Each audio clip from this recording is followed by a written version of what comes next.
Ready? Yes. All right, here we go. Today is Sunday, May 17th, 2015, and this is episode 117 of the Defensive Security Podcast. My name is Jerry Bell, and joining me tonight, as always, is Mr. Andrew Callett. Good evening, Mr. Bell. How are you, sir? Doing awesome. How are you? Good. I was just reading about this 9 dead in Waco, Texas biker gang shooting. That's crazy. It is. I think we should ban bikes. I think is Yeah. the That's the clearly the message. problem there, yes. But the good news is it was just amongst the biker gangs, so nobody else got hurt. Well, that's good. Yep. But silliness. Crazy. Silliness. I don't understand. This is a very controversial topic, but I don't understand why gangs are tolerated very well, right? Like especially like gangs, not even biker gangs, like Crips and Bloods, and it seems to me that anyway, that's a different topic. But It's almost like they should have like special departments in the police force to deal with those things. They could call them like gang units or something like that. I guess. Anyway, That's completely off topic. I shouldn't even brought it up. totally off topic. We've got plenty of other stuff in our world to talk about. That's right. So just to open it up as a reminder, the High Tech Crime Investigation Association is having their conference August 30th through September 2nd in Orlando, Florida. Go to htciaconference.org, use the discount code Defensive Security, and get 10% off the $750 ticket price. And I am gonna be there. Sweet. I really gotta check on it. Yeah, you do. Well, I just got approval for DerbyCon, so I didn't want to push my luck too much. Priorities. Anyway, it's a new job. I gotta be somewhat nice. priorities. We all have to have priorities. I got it. I get it. So, moving into our stories. Actually, you know what? Before I do that, just a reminder, because I suspect we might get ranty tonight. The thoughts and opinions we express on this podcast are ours and do not represent those of our employer. My priority is your mom. Oh, jeez. Yep, it's going to be one of them shows. All right, so our first story tonight comes from Computer World, and the title is Cyber Criminals Borrow from APT Playbook in Attacking POS Vendors. So It's a lot of buzzwords. yeah, it's a very, very content-rich or keyword-rich title, as they would say.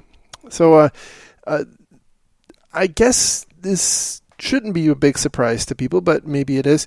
The story here is that a POS vendor has been found being attacked by what I would assume to be organized crime, using what the author describes as spearfish or nation-state APT level tactics, specifically spearfishing. You can't see Jerry, but he was doing air quotes as he said that. Yeah, I know. I have to. It's like I feel bad if I don't. So anyway, And you should. I do.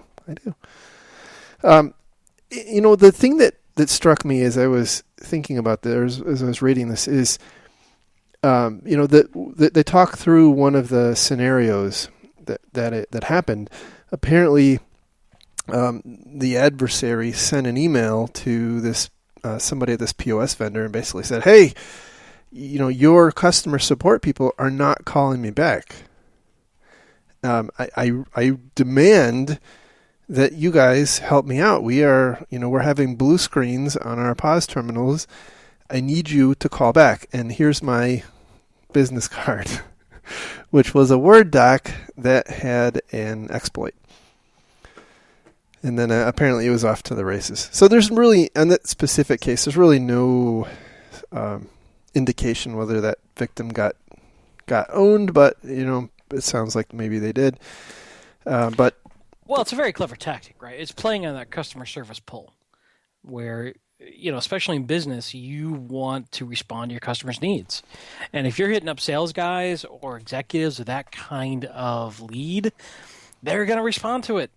well, that's exactly my concern. Is we have we talk endlessly about security awareness training, right? And here's a case where how do you train away this scenario? This is the problem with trying to do security awareness training, is your only control against spear phishing or social engineering. The whole point of social engineering is finding tactics that people will respond to. Yeah. And I mean, what do you just say? Don't ever click on an attachment? Yeah. Well, then you're it's interfering unworkable. with. Yeah, it's not. I don't think most businesses would tolerate that. No. So then you're back to assuming that attachments are hostile. And what do you do? Yeah. Well, but what do you do differently? I mean, you have to provide some kind of guidance to your employees about, okay, they're all hostile. Well, we still have to open them. Right. So no, it falls back to doing some sort of technical control in theory to help minimize the chances of these landing.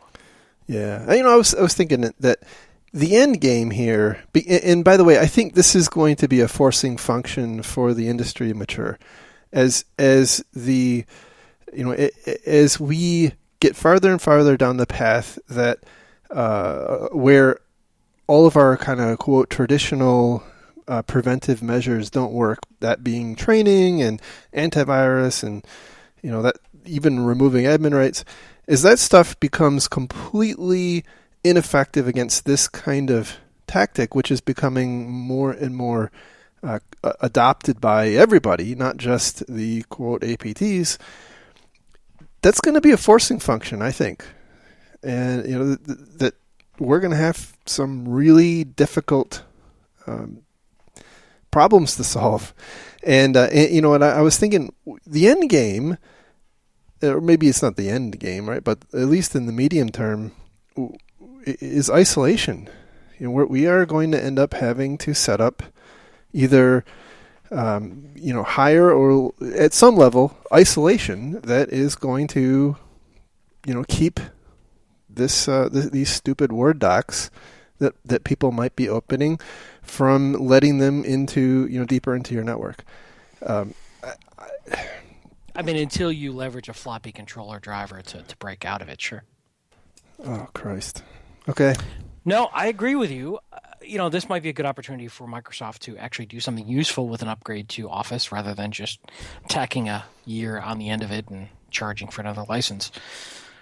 Hey. They rearranged the icons on that banner. That's true. Let's not undersell the value. Well, and I'm not picking on Microsoft. I'm picking on the fact that certain technologies have matured, right? And to the point where how many different versions of Excel, how many different ways can I enhance Word, right, to make it more functional? However, all that being said, Outlook is a perfect case for them to do something interesting. What if they truly sandboxed Outlook? What if they did virtual versions of virtualizing Outlook and actually did anti-malicious technologies within Outlook that whenever one came down, it could detect malicious activity to a certain extent, a la you see some other folks like Bromium and Imperva and that kind of thing trying to do these micro VMs. Well, if Microsoft wanted to do something to help its enterprise customers and wanted to play more into the space, I don't know if they do, this is one thing they do. Now, here's the downside. As soon as a major move like that happens, the bad guys are immediately going to try to find ways around it. So it's always an arms race. But I could easily foresee, given the prevalence of spear phishing, more sort of sandboxing and virtualizing and some other sort of technologies that are assuming these attachments are hostile and finding ways to mitigate that on the endpoint as best we can. Yeah, and I think you're on a good point that we should not have any misconception that once we solve this problem that the attackers they're not going to just give up and say, oh, crap, let's go. Let's go get some legit jobs. No, that's really not going to happen. But at the same time, I think we have to just, we've got to solve this spearfishing problem and then move on to the next thing. So anyway, I don't know. I don't know if we're ever going to be able to. We have to. Oh, okay. But we have to. Because let's say we fix an email. What's stopping it to moving into social media and other, ways we connect to people? Fundamentally, it's about delivering an exploit to someone in a way that compels them to interact with it. Yeah, I don't disagree. But, like I said, we're going to have to flatten them as they come. Yeah, it's a tough problem. So anyway, moving on to a related one from WeLiveSecurity.com, which I think is ESET's blog, and the title is 5 Practical Tips to Avoid Ransomware in Your Email. And I wanted to include this because ransomware is becoming the bane of many a IT department's existence lately. And also I thought that the advice here was not particularly helpful. So, so getting into the 5... The 5 ideas, the 5 steps towards righteousness. Number 1, avoid giving out your email address. Yeah, how's that going to work for anybody in business? Well, not only that, but you have an email address to converse with people, usually outside your business, and when they get owned and they start, their email account starts spewing, you are going to end up on spam lists. Period.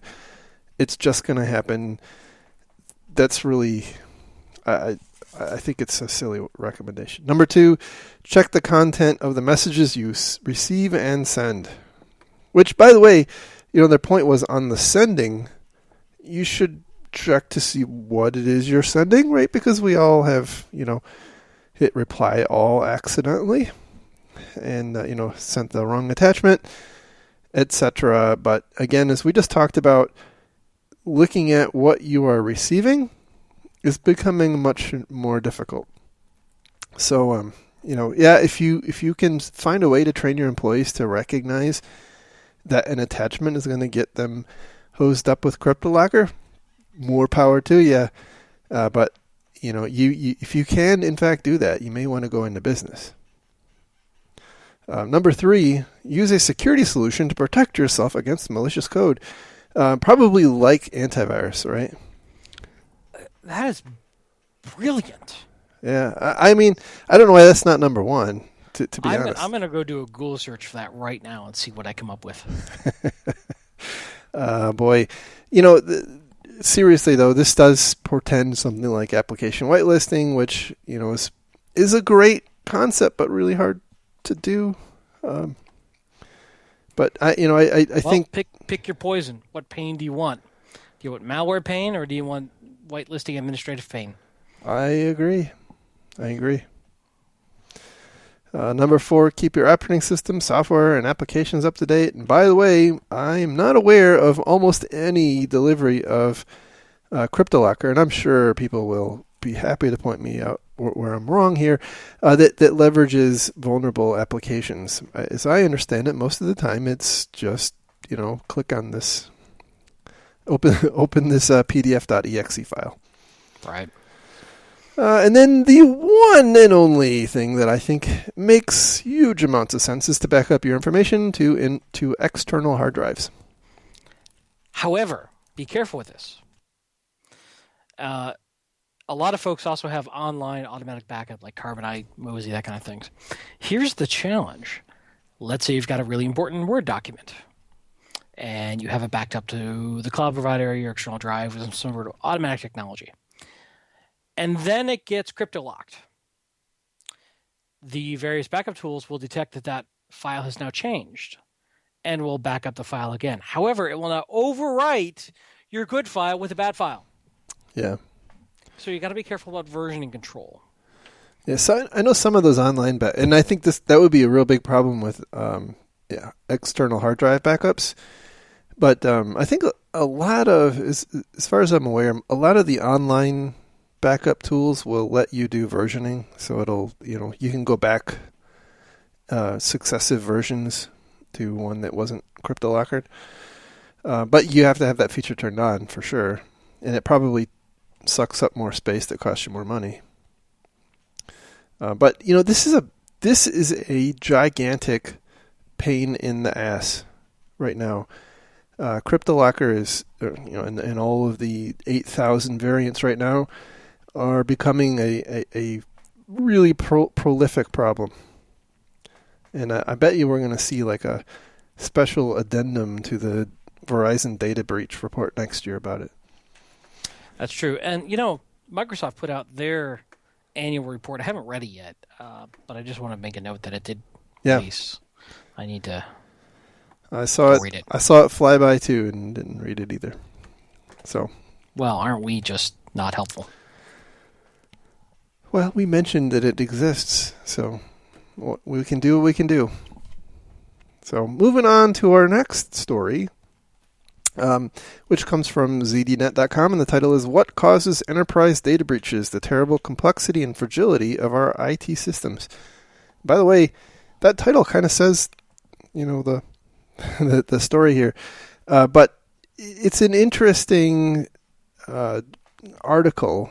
Although I will say it's not incredibly insightful. It kind of reiterates a lot of the things we said. There is one quote in here that I wanted to read because I think it's really worthwhile to hear. It's about halfway down the article, and it goes like this: "A lesson I want to bring out here is the terribly complexity, that's badly worded, terrible complexity and fragility of our IT systems. It doesn't take much for human error to have catastrophic results.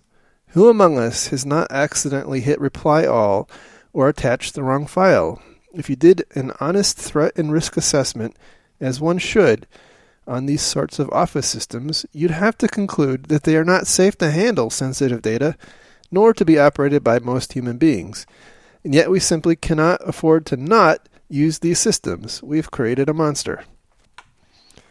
And, there's our problem, right? I mean, that's kind of what we as an industry are faced with addressing. But there's upside, right? Look at the productivity gains, look at the efficiency gains, look at the wealth that was generated by... it seems a very one-sided... technology is bad kind of thing. No, I think he is the second to the last sentence points out, we can't afford to not use it. I mean, we've built this castle because of the reason you just mentioned, right? I mean, we couldn't have our modern society without this stuff. But the problem is we've dug ourselves a deep hole, and it's really tough to get out of because we didn't have these problems in mind when we designed what we're using now. Ships get attacked by pirates, and they run into rocks, and bad things happen if you don't use them right. Yep. But no, and so I think one of the obviously this everybody writes things for a reason, right? And so this person is works for some kind of a think tank, I guess, and so later in the article he's plugging a report to come out. But he did point out in the short term one thing that might make some good sense, although I kind of question, the average organization's ability to take full advantage of this is to leverage outsourcing, to find organizations who can combat or manage this risk well for you, and kind of use their best practices. There, I said that bad phrase. I'm sorry. I did it. But anyway, yeah. What happened to the Jerry I knew? I work for a big company, and I get... you got a dog. It's been beat into me. Anyway, so... I don't mean to be so harsh about this article, but it was just sort of like, computers are hard. People could do bad things with them. Well, yeah. and then people can also do wondrously good things with them. Yeah, but I know. I get your point. It's difficult. Yeah, I get it. It's incredibly complex. I get it. But okay, what are you going to do about it? Outsource and read this person's report. It says it right at the end. It doesn't leave any ambiguity. Tonight is the last episode of Mad Men, and it's all about, well, in theory, it's about advertising. And why has almost all of the thought leadership in IT security become an advertisement? I mean, doesn't the free market kind of dictate that's what's bound to happen? Absolutely, but it is kind of sad. I agree. Most of the talks at cons are either a veiled sales prezo or somebody pitching a service. Yeah. In some way or shape or form. I don't know. I'm being cynical. Look at this podcast. I mean, look at who sponsors this damn thing. Us. Oh, that's right. That's right. And you, the listeners. Our amazingly generous Patreon contributors. Let's be very fair on that. That's which right. is awesome. And I'm still amazed and impressed and humbled by that. Absolutely. And completely, since we've gone way off the rails, we're going to have some really special swag at DerbyCon, by the way, which I'm not going to tell you about yet. It's a surprise. That's right. It's not going to get us kicked out either. So we don't know about that. It's unlikely to get us kicked out. All right, that's fair. All right, carrying on. So yeah, moving on.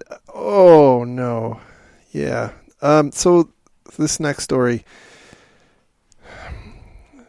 I don't even know if I want to do this. So this comes from computing.co.uk, and the title is "Venom Security Vulnerability Allows Hackers to Infiltrate Networks Via the Cloud." We have to cover Venom. We have to. I know. But we can do it in our special way. I know. Let's bring sanity, honor, and wisdom and truth to this story. So here's the deal. CrowdStrike discovered through some means, it's not. They claim that they did not see this in the wild, right? So apparently one of their researchers, or multiples of their researchers, found a flaw in the QEMU, Q-E-M-U. It's an individual researcher, and we should give him credit. Okay. I will look up his name. I'm surprised you didn't have it handy. Well, that's how I roll. Anyway, found a vulnerability in the floppy drive code of the QEMU hypervisor code, and all of its successive derivatives like KVM and Zen. And apparently, even if you have the floppy drive disabled, you can still exploit this. So apparently the theoretical, or I don't know if it's theoretical or been proven, end game for this exploit or vulnerability is that you can get get hypervisor escape. So you can escape out of the guest into the hypervisor, and all sorts of horrible things can happen. On that particular hypervisor, host hypervisor system. Well, that sounds like a big deal. Well, certainly it is a big deal if you are a cloud provider or if you are operating a system in a public cloud. Because, I'm assuming, and actually I'm not, I'm just being silly, that it must affect all of the big virtual machine players, right? Well, as it turns out, apparently no. Oh. So apparently... Clearly it affects VMware. No. Oh. And clearly Microsoft Hyper-V. No. Oh. No, and it apparently doesn't affect Zen Server either. And apparently it doesn't affect whatever Amazon Web Services uses. And actually, to be honest, I haven't heard of any cloud. Rackspace actually was impacted by it, but they had patched by the time the vulnerability was released. Okay, so what we found here, and by the way, the guy who found this is his name. I just had it and I browsed away from it. I shouldn't have done that. His name is Jason Geffner, CrowdStrike senior security researcher. He discovered this vulnerability while performing a security review of virtual machine hypervisors. So interesting, right? Right. Certainly not something that probably denotes its own logo or name. So I'm guessing this was probably just a minor little CVE that affected a few folks, and onward we went. Correct? No, actually, there No? was a gigantic marketing campaign. The only thing missing was a song. Yeah, it got the name Venom, and I assume that they must have spent probably weeks trying to force fit an acronym to the name. And Venom stands for Virtualized Environment Neglected Operations Manipulation. Yeah, I mean that rolls right off the tongue. Mm-hmm. Absolutely. So, what really infuriated me? I mean, I guess beyond the fact that we need some sanity behind what we give a name and a logo to, but that's a whole other debate. There were out of the gate, there were non-CrowdStrike security talking heads and articles being written basically claiming that this thing is worse than shell shock. I'm sorry, worse than Heartbleed. So what I understood was that they notified various InfoSec press and technology press, briefed them on it, and embargoed it so their articles were ready to go when this went public. Yeah, that's right. And there were interviews with canned interviews with other security people. So all this blitz happened, and then the rest of the security world went meh. Oh, really?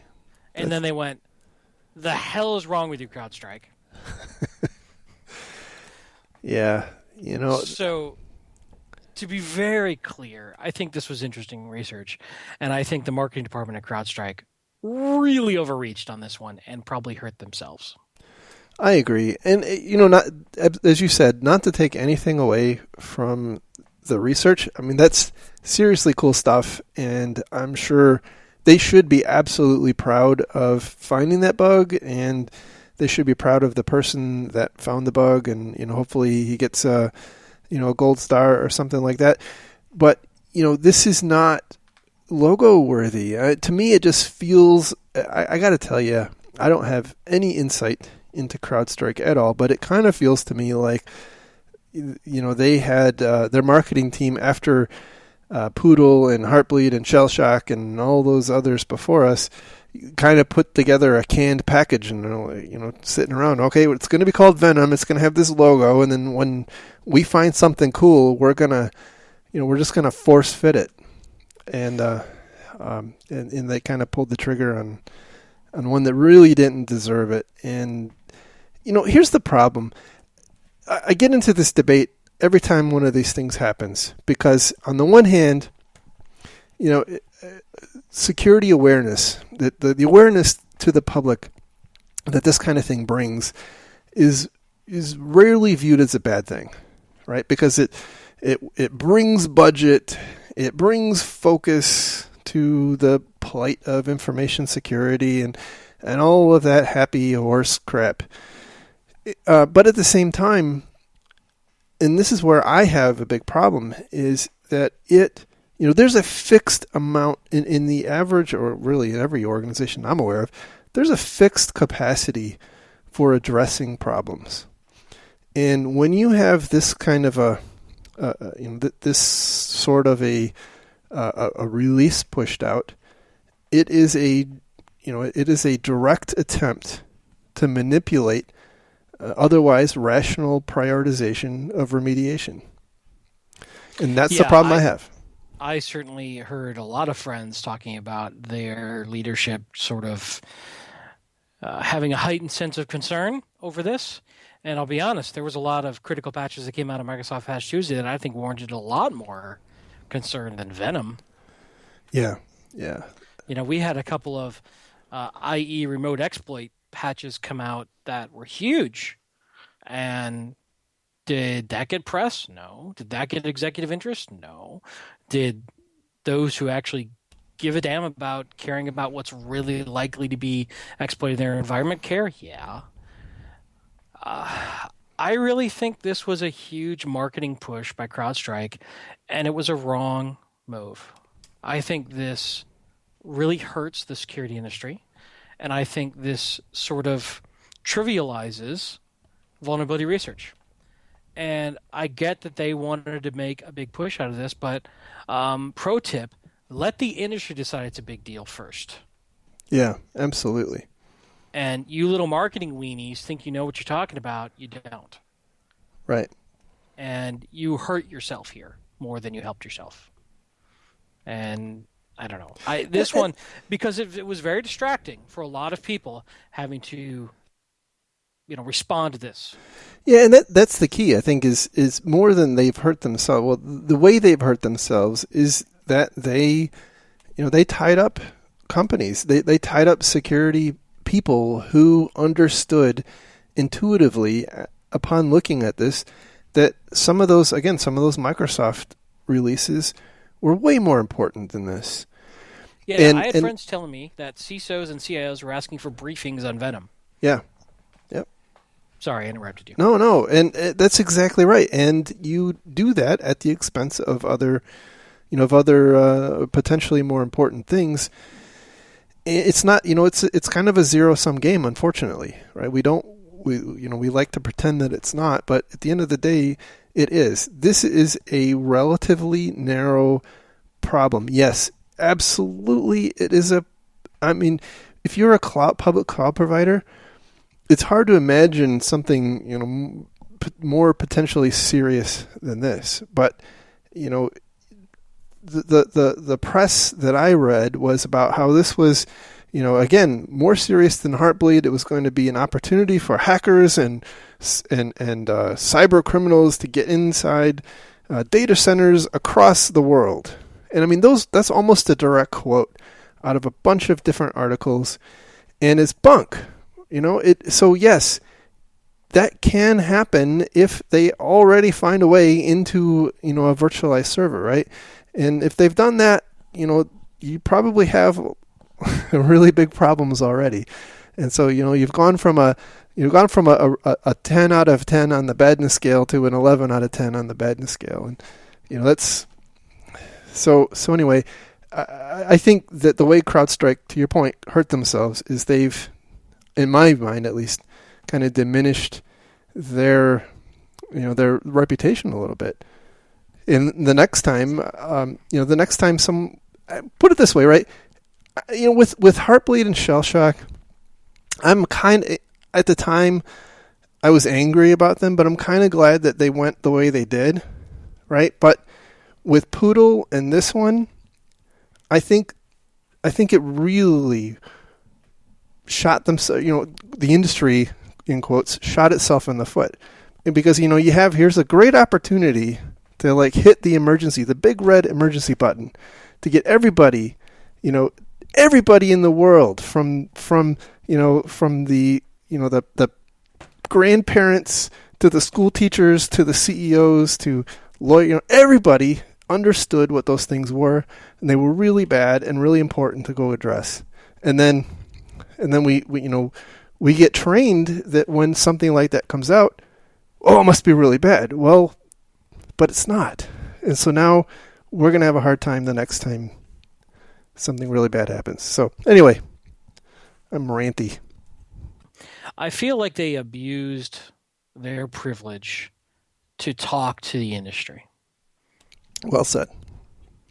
And, we actually have friends who work at CrowdStrike. And maybe when the dust settles, I'd be curious to hear the insider take on it.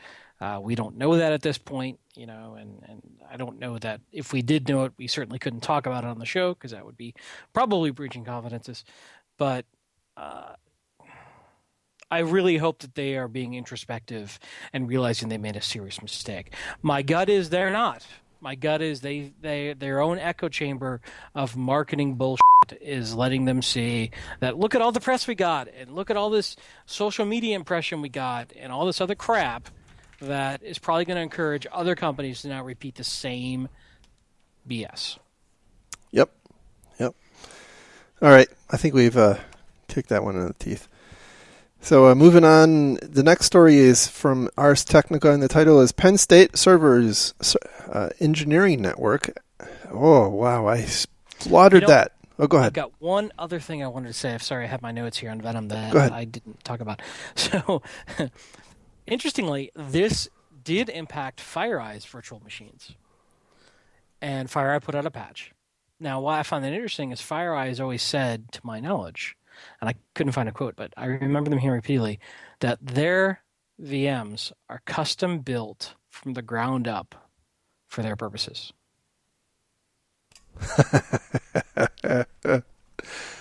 Interesting. So I'll just say that, and now we can move on. Okay, on to Ars Technicus. Yes, and this time I'll actually get the title right. Penn State severs engineering network after incredibly serious intrusion. Officials say China was behind one of two hacks that hit the College of Engineering. So not a ton of details here, but they are claiming that the intrusion exposed the personal information for at least 18,000 people and potentially other sensitive data.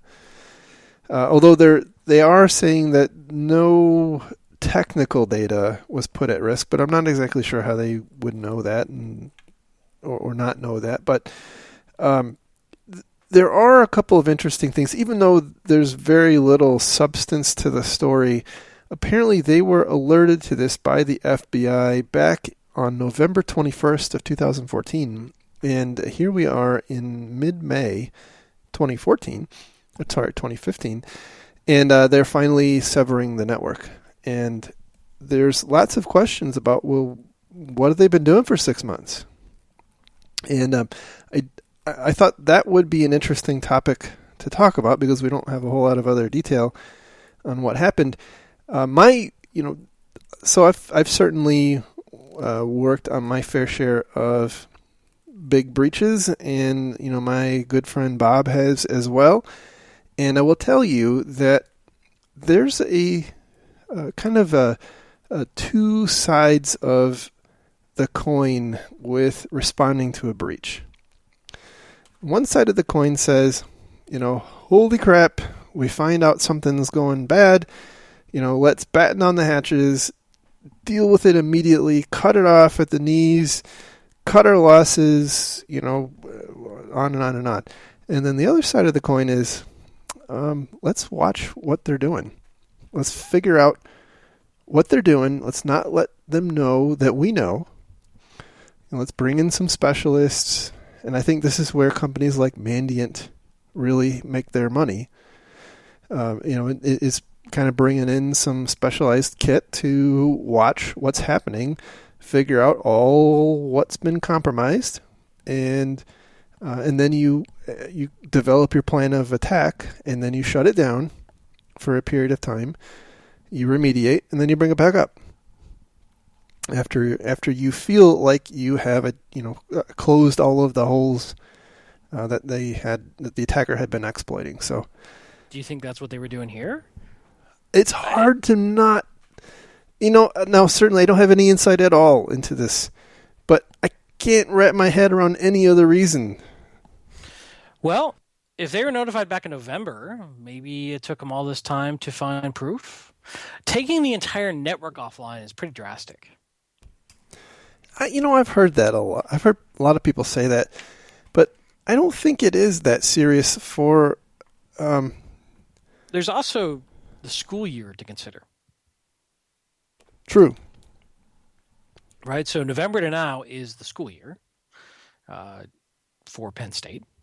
So maybe that had something to do with it. Maybe they just figured they'd limp along until summer. That's an interesting observation. I don't know that. I find it interesting that they're willing to take their network offline, which we talk, I don't know, probably many, many shows ago about, you have lots of different choices you can make about reacting to an attack. And one of them is completely severing yourself from the internet and cleaning up. But very few companies are actually willing and able to do that. I find it interesting Penn State's willing and able. Yeah. Actually, this story, by the way, is like late breaking news, and I've only made it through half of the article, but there is an inset in this particular article that I think may actually answer our question. I'll read it for you. In order to protect the college, I think this was a statement by the president. Yeah. The Penn State president, Eric J. Barron, wrote, in order to protect the college's network infrastructure as well as critical research data from a malicious attack, it was important that the attackers remain unaware of our efforts to investigate and prepare for a full-scale remediation. Any abnormal action by individual users could have induced additional unwelcome activity, potentially making the situation even worse. So that kind of says that what I was, the other side of the coin right. appears to be what they did. Now, look, I've been in cases where people drug their feet and have said stupid things, right? to save face. And I don't know, but they're kind of saying that's what they did. So yeah, it's interesting. I'd love to know more about it, but it's a public school, I think. So hopefully there will be. And universities have a tough time too when it comes to network security because of the mandate they have to have an open and unfettered internet connectivity for their students. It's a really tough environment to do computer security in. Yeah, absolutely. Well, so if there's more details that emerge on this, we'll cover them as they emerge. So, speaking of more details, our last story tonight is something we talked about last time, and it relates to the. Actually, I guess it wasn't last time. It was the time before last. Relates to the dreaded, heinous, super sophisticated, almost alien-like hacking of an airliner by one Chris Roberts. Oh, this story has been absolutely hurting my brain. And it just continues to spin out of control. And I guess now the latest I saw is not only did the arrest warrant, I guess. It wasn't an arrest warrant. It was a search warrant. Search warrant. Thank you. Yeah. That's the word I was looking for. Not arrest warrant. That was disclosed, and there's lots of hoopla about that, which I'm sure you'll talk about. But also that apparently his company, One World Labs, is apparently in kind of bad financial straits. Yeah, so let's catch everybody up. So a couple weeks ago, Chris Roberts made a tweet, and let's back up even further. Chris Roberts has spent a lot of the last 5 years doing a lot of research on aircraft and security around aircraft systems. That's kind of been his focus for many years. So he made a tweet about messing with the notification system, one of the notification systems on an aircraft that he was flying on at the time. And smiley face, right, as a joke. And United caught it, or saw it, found it, alerted the feds. The FBI met Chris and confiscated a bunch of his gear, interviewed him for a couple hours. All sorts of bad stuff happened. And now a search warrant affidavit has gone public. And in it, all sorts of crazy stuff is in there that the FBI is alleging Chris did, up to and including actively hacking into a flight that he was on and advancing one of the two engines to full power out of cruise power. And, quote, making the plane fly sideways for a while, end quote. As well as 15 to 20 times tapping into the plane's network and monitoring traffic flowing over the network. Now, this was allegedly done by the in-flight entertainment system, which is the thing in the seat backs that give you movies and can play trivia and that sort of thing. Wow. So this has just exploded. And so now we've got the intersection of aircraft with lots of people on board, the media, hacking, and potentially putting people's lives at risk, and all sorts of craziness that has caused this to become a media firestorm. Clearly, he's a witch. Right. And we know how to deal with witches. We have to throw them in the pond. And we have talked about this concept before, that hackers are, for all intents and purposes, viewed as witches, and they shall be burned, because what they can do is magic. I have so many things I could say on this. So I have spent a lot of my life around aviation. I am an active pilot, and I have lots of friends who are active pilots, and I have friends who fly for the airlines in the big shiny jets. Where to start? Let me say a couple of things for my notes right off. This was a search warrant application, right? So it is inherent for the feds to make it sound as nasty as possible to the judge to sign off on the search warrant. Let's just pause for 1 second. A lot of the information that is currently being bantied about in a lot of the outrage is based upon what is in that affidavit, right? As published by a Canadian news source as well. So we've not even, as far as I know, it hasn't been confirmed that this is even a legitimate affidavit, although I assume it is. Yeah, I don't think we have any reason to doubt it, but I guess my point was that we're basing a lot of the outrage and discussion is being based upon the notes that some FBI agents took from a conversation they had with Mr. Roberts. And potentially multiple conversations. I've also heard that the feds have talked to Chris on a number of occasions. And I don't know Chris. I know him through Twitter. I've never met him. I've never worked with One World Labs. I don't have any particular reason to back Chris, aside from he is a fellow InfoSec practitioner. And I don't like witches to be burned when I don't think they're witches. And that's dangerous for all of us in this profession. However, so let me address first the concept that Chris Roberts hacked into a plane in flight and changed the thrust on one of the engines and made it fly sideways. I do not believe this happened at all. In fact, I would bet money, I would bet my life on the fact that that did not happen. There's no way, shape, or form that happened. And here's why I say that. If that had actually happened, I am 100% positive the flight crew would have noticed.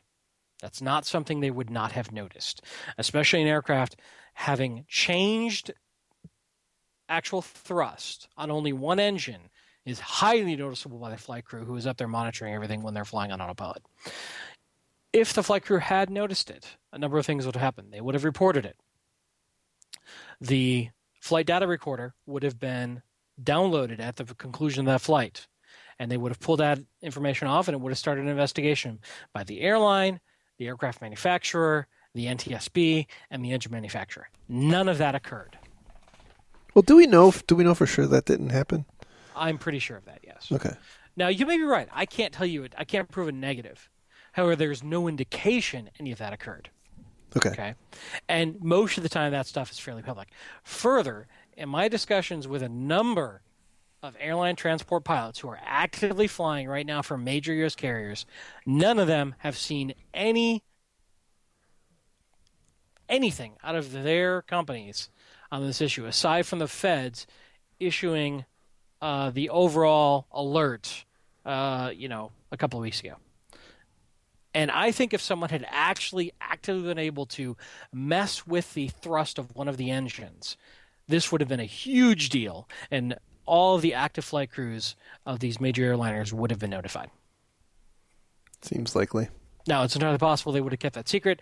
However, I do feel that my sources on this are telling me the truth, and that nothing ever came out. And that would have been out when you think of all the active flight crews out there.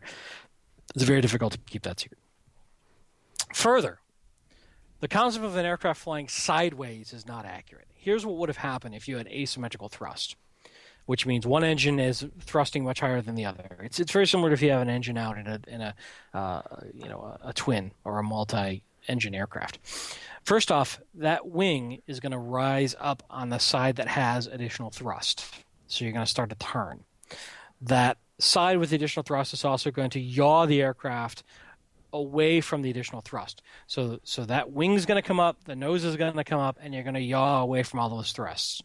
Again, that would have been completely noted by the flight crew and would have been a really big deal. The plane doesn't fly sideways. Now, you could interpret that those three motions might be making the plane fly sideways.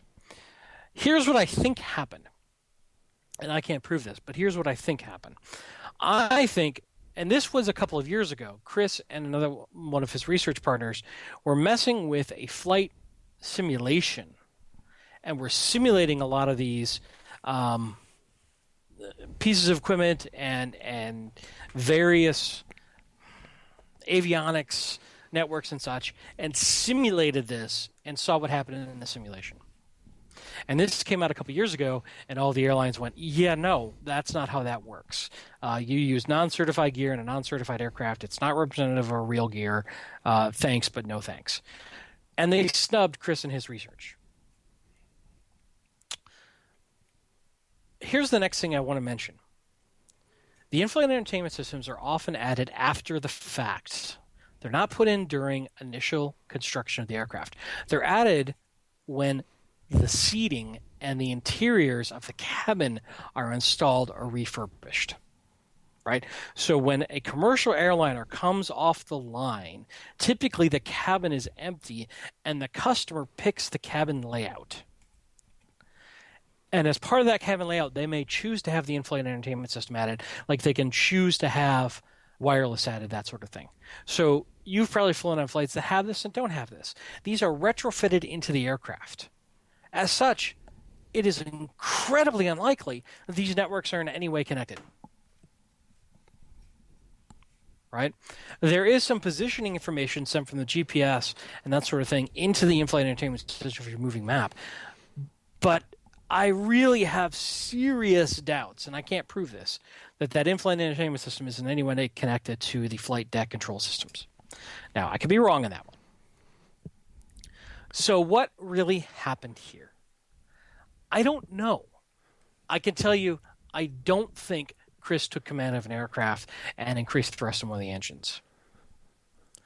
I don't know if Chris got frustrated with the various airlines ignoring him and that he has legitimate concerns that should be addressed by the airlines and really not the airlines so much as the aircraft manufacturers. And I don't know, was bragging to the FBI or the FBI misunderstood it? I don't know. But this didn't happen. There's no way this happened in my mind. So I've had a couple thoughts. Obviously, I'm not nearly as versed in aviation as you are. However, I have spent some time around control systems and whatnot. But the in-flight entertainment systems often have the ability to display position, speed, altitude, temperature, things like that. So there's some sensors that they have access to. And if everything is to be believed, there's been some indication, apparently, again, that he did in fact jack into a network port underneath the seat. So there was something I read on a number of flights that he was on. The seat in front of the seat that he was in, or next to it, the little cover that blocks the network connection had been, moved. I will say really quick on that point, it's under a seat with feet and luggage going in and out all day. So how many other seats also had the avionics for the in-flight entertainment system also have a jostled cover? That's a great point. That's a great point. And then the other thing is that there were early on, after when this first happened, there was some discussion that he wasn't, because a lot of the discussion was that he was going to, deploy the oxygen masks. And then there was some discussion that, well, that's not actually what he would have had the ability to do. It was that he would have had the ability to turn on some indicator light in the cockpit related to oxygen masks. So, I don't think we actually know what the hell happened, who said what really happened, if he did do it, if he didn't do it. At the end of the day, there's lots of people who are really frustrated and angry and unhappy and scared. And, look, the FBI is investigating, right? We have a process. But should they be? I don't know. I mean, I when the initial tweet came out, I was, pretty strong in that this, I think, is... If it were just that tweet, I think the answer is pretty clearly no. But I think based on some of the other potentially ambiguous or maybe incorrect or mischaracterized information, it probably does, in my view at least, does warrant some look, right? I mean, the FBI investigates all kinds of crazy stuff that never amounts to anything. That's their job. I know, but we're also supposed to be free from government intrusion into our lives unless they have reasonable suspicion that we've committed a crime. And so this very much comes back to what we started this section on, that he's a witch, and therefore, right, he can cast spells that we don't understand, so we need to investigate. And this scares the hell out of me that because people just assume hackers are all-powerful, he must have done this, and therefore we must investigate him. And meanwhile, in doing that, his investors in his company have pulled out, and half the people in his company have now been laid off. Yep, that's... So, to be fair, we don't know the entire story. Right. But what I know right now, this feels like an overreach by the FBI, a persecution of a legitimate security researcher because he made an unfortunate tweet, and we have the First Amendment specifically to defend us from these things. So let me ask you just a hypothetical question. If you were aware that someone had, now understanding that let's separate the debate about whether someone could actually mess with the flight controls, right? Mm-hmm. If someone had, jacked into the in-flight entertainment network and started monkeying around with it, even if there's really nothing they could do, that's still a crime, isn't it? Yeah, I would not support that. No, without permission, absolutely not. Okay. Yeah, what I'm trying to be very brief because this is a longer rant, but what I have a problem with is that we're prosecuting intentions here, not actuality. If you can prove that he actually plugged in and messed with it, then we've got a legitimate case. If you're prosecuting the fact that he could plug in and mess with it, that's like me saying, I have an axe. I could go kill my neighbor.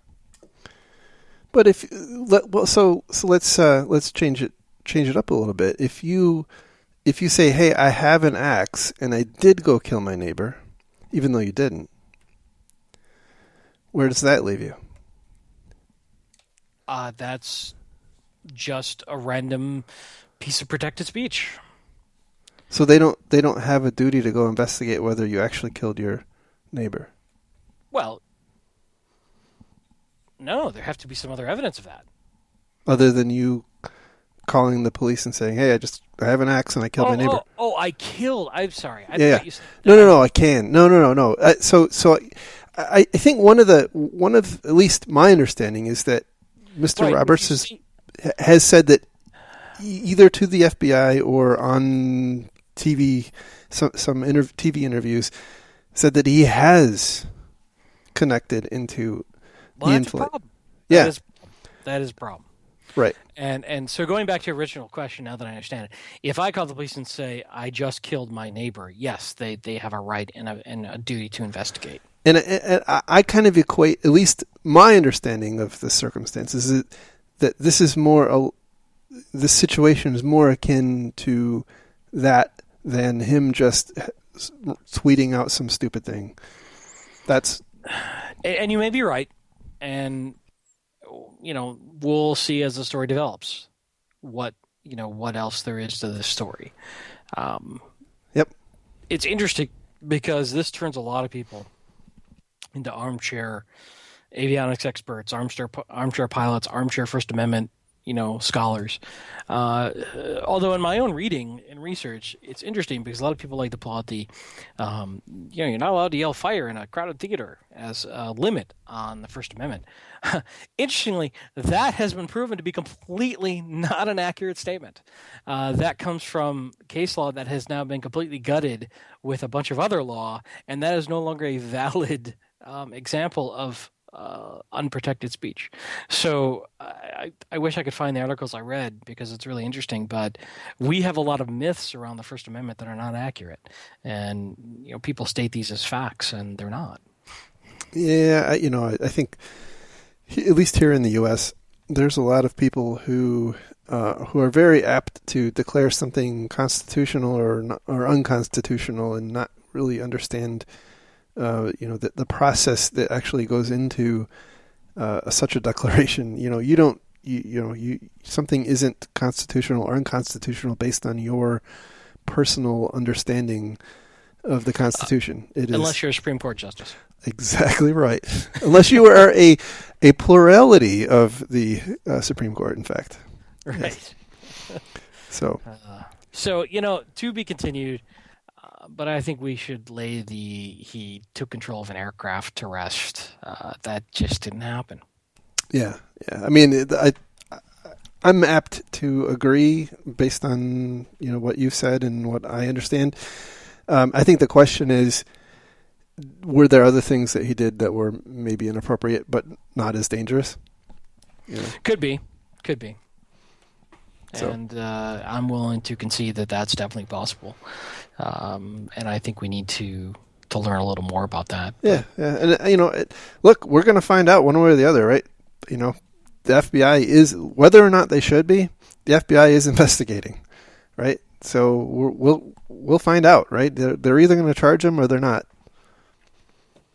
There's really no in between. All right, I'm off my soapbox. So, anyhow, I think that is our show for the week. Thank you all for listening, as always. If you have any comments, especially if you don't like Mr. Oh, no, never mind. Send them to info@defensivesecurity.org. If you want to be among the many people now who support our podcast, you can do so at patreon.com/defensivesec. And by the way, just one more time to say thank you from the bottom of my heart for all those people who have supported the podcast. That really means a lot. And in fact, it's going to enable us to do some cool things like the swag we're buying for some of the conferences we're going to go to. So, it's not, we're not going to be, retiring and becoming independently wealthy off of this thing. So still, we're really going to, I think, turn that around and hopefully make the podcast better with the donations that we get. Also, if you want to find the podcast on the internet and links to the show or to the stories we talk about on the show, you can go to our website at www.defensivesecurity.org. You can follow the podcast on Twitter at DefensiveSec. You can follow Mr. Khaled on Twitter at Lerg, that's Lerg. And you can follow me on Twitter at MaliciousLink. And with that, we will talk again next week. Thanks, everybody, for listening. As always, have a great day. Absolutely. Take care. Bye.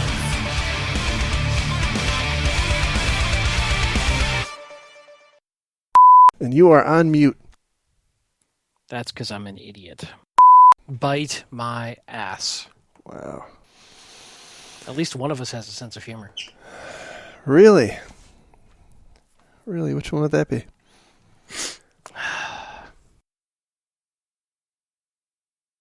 Speechless, huh? It's going to be an awfully odd podcast with just silence. That's true. Also, I'm going to be gone for 2 weeks coming up soon. Oh, that's right. For your, where are you going? Trip. Bangladesh Alaska. or? Oh, that's right, Alaska. Yes. That's my second guess. Bye-bye. Bye-bye now. Bye-bye. Bye-bye. Bye-bye. Bye bye. Bye bye. Bye bye. Bye bye. Bye bye.